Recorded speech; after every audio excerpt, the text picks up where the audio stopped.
Chicago, home of the deep dish pizza and some of the most beautiful architecture you will ever see. There's a reason this is called America's Second City. We recently spent 48 hours in the Windy City, and although it wasn't nearly enough time, we managed to fit in as many Chicago sites and destinations as we could during our short stay, and we have now created a list of what we consider our 6 must-do activities for a weekend in Chicago. So without further ado, let's get into the list.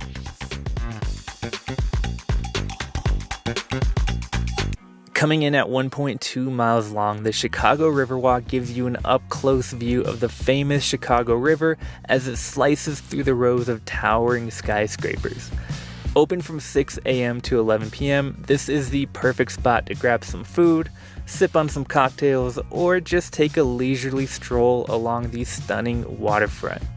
There's always some sort of activity going on, and it's a great spot to people watch or just to have a picnic and watch the boats float by. We walked through here every chance we could on our way to other destinations, and particularly enjoyed getting takeout and bringing our food here to eat and hang out with the geese.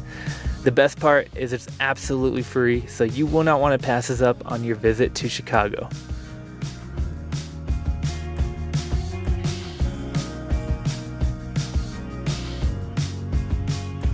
Another free attraction, Millennium Park and Cloud Gate, are probably some of the most well-known and iconic Chicago landmarks, but nevertheless are a must-do activity. Covering roughly 25 acres near downtown Chicago, the park is home to beautiful gardens, towering fountains, and most famous of all, the Cloud Gate sculpture, better known as the Bean.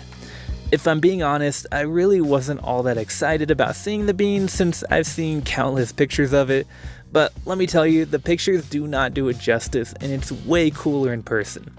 I honestly didn't expect it to be as big as it was, and seeing the Chicago skyline reflected in this work of art is an experience in itself.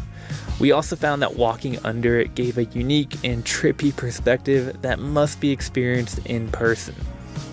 A short walk away from the Bean, you'll also find the huge crown fountains, which are a sight to behold.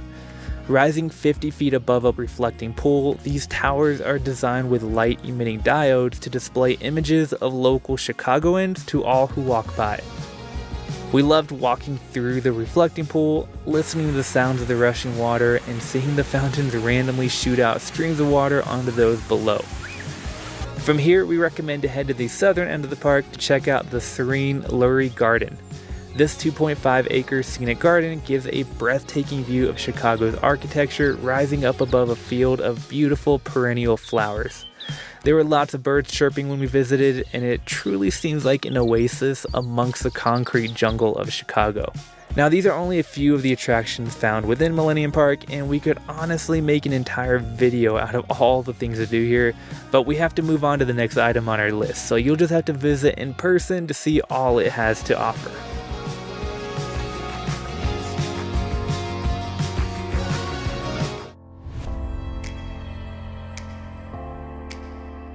Museum lovers rejoice because Chicago is host to over 70 different museums, so you will have lots of options to choose from.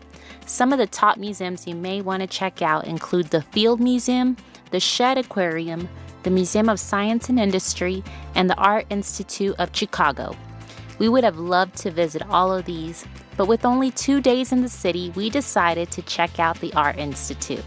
As you make your way towards the museum, you will notice the building alone is a work of art, with its giant bronze lions guarding the grand steps to the entrance.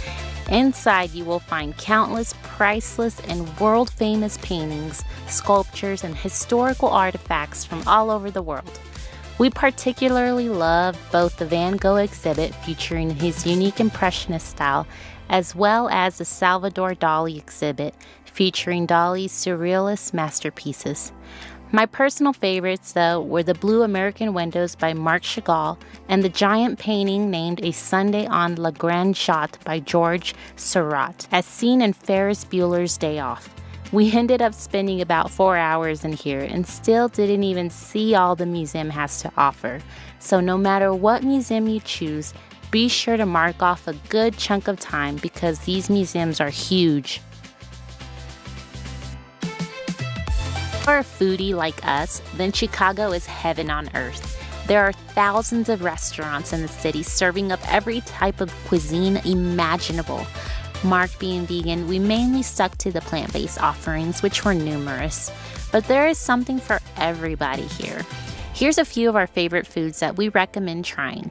First up, it's Penelope's Vegan Taqueria, where we had some amazing tacos, enchiladas, and a dirty horchata, which has 2 shots of espresso. And man, was it good. Next up is Planta Queen, which serves up upscale plant-based cuisine. We ordered takeout to eat by the Riverwalk and got chicken fried mushroom bao sliders, dumplings, and sushi, all of which was incredible. Another delicious option to check out is Fawn's Plant-Based Empanadas, where we had chorizo, jackfruit, and cheese and potato empanadas. Finally, I couldn't leave Chicago without trying some deep dish pizza, so I ordered a personal deep dish pie from Luminati's Pizzeria, and it was out of this world.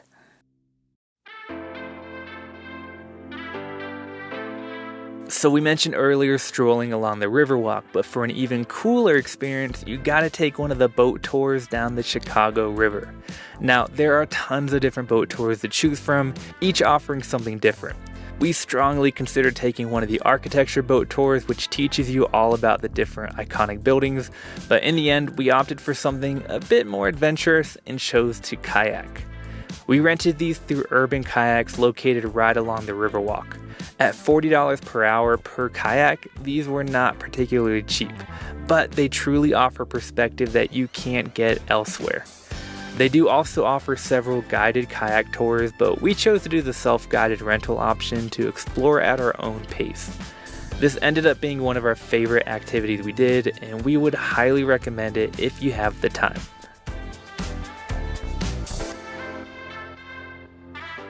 Coming in last is our number 1 Chicago activity, which is to visit the Navy Pier. Located in the Streeterville neighborhood, this 3,300 long foot pier juts out into Lake Michigan and has something to offer for everybody. Along the pier, you will find lots of food and drink options, live music and entertainment, and beautiful views of Lake Michigan. It really is a feast for the senses. Our favorite thing here though was riding the Centennial Wheel. Rising nearly 200 feet above water, this Ferris wheel gives you stunning views of the surrounding area while you ride through 3 full rotations. At only $18 per adult, this is money well spent, and we would especially recommend riding it at sunset for the ultimate view.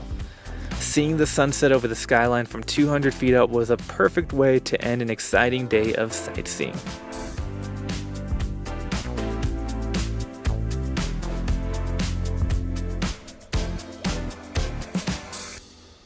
Well, that wraps up our list, but keep in mind, this is only a small glimpse of what Chicago has to offer, and we recommend to spend some time here to really explore it all. We love just walking up and down the streets, taking it all in with no particular destination in mind, and we will be releasing a 4K first-person view of the city shortly. So if you'd like to really experience the sights and sounds of the city, then be sure to check that video out as well.